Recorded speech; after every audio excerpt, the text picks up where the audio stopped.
One fine night I was very low and I was crime the whole night. అప్పుడు నాకు అనుకోకుండా మా daddy నుండి కాల్ వచ్చింది. ఒకప్పుడు అమ్మతో, నాన్నతో ఏదైనా షేర్ చేసుకోవాలి అంటే భయమేసేది.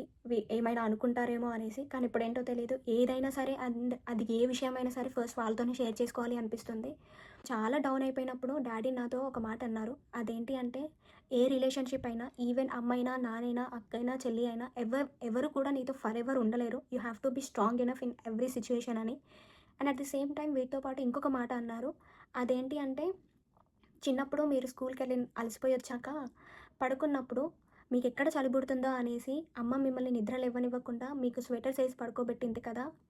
ఆ రుణం తీర్చుకోవడానికి కష్టపడండి అని. ఈ మాట నాకు చాలా గట్టిగా హిట్ అయింది. ఎందుకు అంటే నాన్న కూడా మా కోసం కష్టపడుతున్నారు. కానీ ఆయన కష్టాన్ని పక్కన పెట్టి మాకు స్ట్రెంగ్త్‌నివ్వడం కోసం మమ్మల్ని మోటివేట్ చేశారు. He is my biggest motivator. Yes, everyone is facing struggles and no one's life is so easy. Just మన కోసం అండ్ మన పేరెంట్స్ కోసం హార్డ్ వర్క్ చేద్దాం. మీ లైఫ్‌లో మీ బిగ్గెస్ట్ మోటివేటర్ ఎవరు? అండ్ ఏదైనా సిట్యుయేషన్ షేర్ చేసుకోవాలి అనుకుంటే చెప్పండి. Will share it in this platform.